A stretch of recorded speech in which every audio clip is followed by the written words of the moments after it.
وفاقی وزیر داخلہ محسن نقوی کا بڑا اعلان، پاکستان بھر میں یونین کونسل کی سطح پر شناختی کارڈ بنانے اور تجدید کی سہولت دی جائے گی۔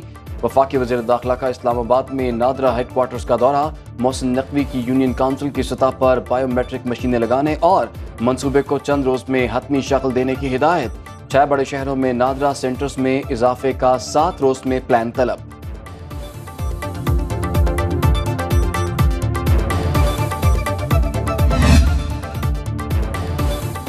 شاعر احمد فرحات کی بازیابی کے لیے دائر درخواست پر سماعت کا تحریری حکم نامہ جاری۔ اسلام آباد ہائی کورٹ نے سیکریٹری دفاع سے پیر تک تفصیلی رپورٹ طلب کر لی۔ سیکریٹری دفاع بتائیں اسلام آباد سے کیوں اور کیسے احمد فرحات لاپتہ ہوئے۔ اسلام آباد high court justice Mohsin Akhtar Kayani نے 2 صفحات پر مشتمل تحریری آرڈر جاری کیا۔ پولیس حکام نے عدالت کو بتایا کہ جوائنٹ انویسٹیگیشن ٹیم تشکیل دے دی ہے۔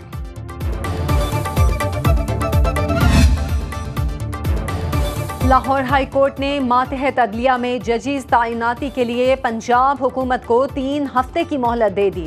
3 ہفتے کے اندر رپورٹ عدالت میں پیش کرنے کی ہدایت۔ حکومتی کمیٹی سے پیر تک پیش رفت رپورٹ بھی طلب۔ پنجاب حکومت کی جانب سے ججز تعینات کرنے والی کمیٹی کے ممبران مریم اورنگزیب، مجتبیٰ شجاع الرحمان اور دیگر عدالت میں پیش ہوئے۔ سینئر صوبائی وزیر مریم اورنگزیب میڈیا سے بات کرتے ہوئے کہتی ہیں، ہمیشہ ججز اور عدالتوں کا احترام کیا، کبھی عدالتوں پر دھاوا نہیں بولا۔ ہم نے احترام کے ساتھ گھنٹوں کھڑے ہو کر ناحق سزائیں بھی کاٹی ہیں۔ ہم نے ہمیشہ ججز کا بھی احترام کیا ہے، کورٹس کا بھی احترام کیا ہے، جوڈیشل آفیسرز کا بھی احترام کیا ہے۔ ہم نے نہ کورٹوں کے اوپر دھاوے بولے ہیں، نہ ججز کو اوے زیبا جج کہہ کر بلایا ہے۔ ہمیشہ رسپیکٹفلی گھنٹوں کھڑے ہو کر ناحق وہ سزائیں بھی لی ہیں۔ IMF کا حکومت سے اخراجات میں کمی کا مطالبہ، محکموں کے لیے ضمنی گرانٹس پر اعتراض، ضمنی گرانٹ پارلیمنٹ کی منظوری سے مشروط کی جائے۔ حکومت کو اسٹیٹ بینک سے مزید قرض لینے سے بھی روک دیا۔ عالمی ادارے کا کہنا ہے کہ قرض لینے کے بجائے حکومتی کمپنیوں کی نجکاری کا عمل تیز کیا جائے۔ حکومت اسٹاک مارکیٹ سے سرمایہ کاری حاصل کرنے کے اقدامات کرے، منافع بخش حکومتی کمپنیوں کے حصے اسٹاک مارکیٹ پر لانے کی تجویز۔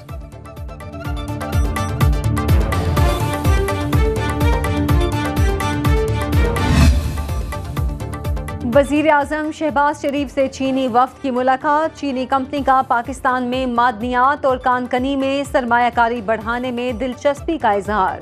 وزیر اعظم نے کہا، بیرونی سرمایہ بڑھانے کے لیے ترجیحی بنیادوں پر کام کر رہے ہیں۔ چین پاکستان کا دیرینہ دوست اور ترقی میں اہم شراکت دار ہے۔ چین نے ہر برے وقت میں مدد کی، جس پر مجھ سمیت پوری قوم مشکور ہے۔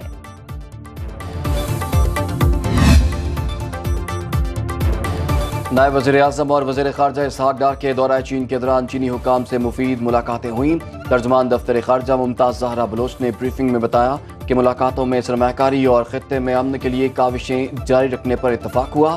سی پیک کے دوسرے مرحلے میں اعلیٰ معیار کی ترقی کو آگے بڑھانے کے عزم کی بھی تجدید کی گئی۔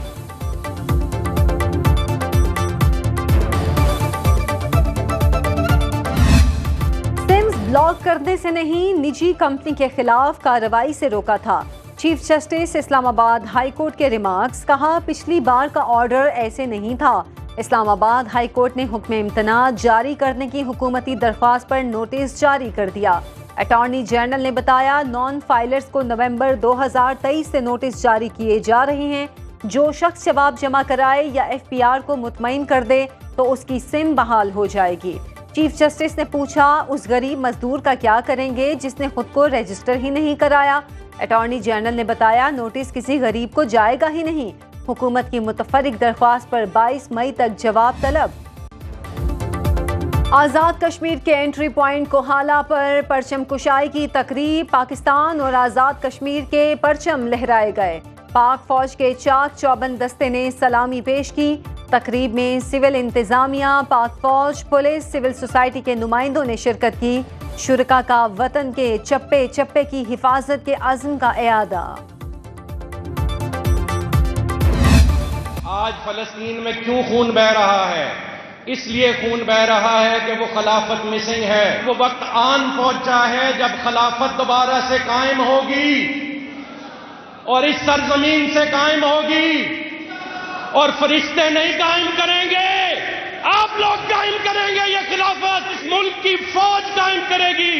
اس ملک کے سیاستدانوں کو آپ مجبور کریں گے کہ صرف اور صرف خلافت ہی مسلمان کا طریقہ کار ہے. اس سے اور ہم کچھ کم برداشت نہیں کریں گے. نہیں چاہیے ہمیں جمہوریت. جمہوریت کفر ہے, جمہوریت شرک ہے. مسلم طلبہ محاذ کے زیر انتظام سیف فلسطین یوتھ کانفرنس. چیف آرگنائزر تکمیل پاکستان موومنٹ سعد نذیر کا پرجوش خطاب. کہا جمہوریت کفر ہے, جمہوریت شرک ہے. فلسطین میں خون اس لیے بہہ رہا ہے کیونکہ خلافت نہیں ہے. اپنے سیاستدانوں سے کہیں اللہ اور اس کے رسول کا نظام چاہیے, اس کے علاوہ کچھ نہیں چاہیے. مزید کہا وہ دن دور نہیں جب خلافت قائم ہوگی. ہماری فوج اور نوجوان مل کر خلافت قائم کریں گے. اپنی جان, مال, عزت, آبرو سب کچھ اس میں مٹا دو. پاکستان پاکستان پاکستان. ہمیں اس امت میں, ہمیں اس کرۂ ارض پر اللہ اور اللہ کے رسول کا نظام قائم کرنا ہے, اور وہ نظام جو ہے وہ خلافت کا نظام ہوگا. اتحاد اور یونٹی آف مسلم اور خلافت کے نام پہ یہ علم بردار ہو کے اور یہاں سے وہ قافلے چلیں گے اور فلسطین کو ایک دن ہم ضرور آزاد کروائیں. فلسطین کے مسئلے کا حل اتحاد ہے. ہمیں ملک اور کرۂ ارض پر اللہ اور اس کے رسول کا نظام لانا ہے. آرگنائزر تکمیل پاکستان موومنٹ میسم رضا کا سے فلسطین یوتھ کانفرنس سے خطاب. کہا اللہ نے ہمیں طاقت دی ہے, اب ہمیں کسی اور کی طرف نہیں دیکھنا. کوارڈینیٹر تکمیل پاکستان موومنٹ ڈاکٹر عمر ریاض عباسی نے کہا ہم سب کو متحد ہونا پڑے گا. متحد ہوئے بغیر کسی طاقت کا مقابلہ نہیں کر سکتے. آئین سے بڑی ایک کتاب ہے جسے ڈیوائن لا کہتے ہیں اور سنت مصطفیٰ ہے. اگر تم اس آئین کی جگہ قرآن و سنت کو the only supreme law of the country بنا لو, پاکستان کے مسائل بھی حل ہو سکتے ہیں, مسلم امت کے مسائل بھی حل ہو سکتے ہیں. ورلڈ کپ 2024 کے لیے 15 رکنی پاکستانی اسکواڈ کے نام سامنے آ گئے. ذرائع کے مطابق بابر اعظم کی قیادت میں فخر زمان, محمد رضوان اسکواڈ میں شامل ہوں گے. عثمان خان, سائم ایوب, شاداب خان, اعظم خان اسکواڈ کا حصہ ہوں گے. اماد وسیم, افتخار احمد, ابرار احمد, شاہین آفریدی ٹیم میں شامل. محمد عامر, نسیم شاہ, عباس آفریدی اور حارث رؤف بھی اسکواڈ کا حصہ ہوں گے.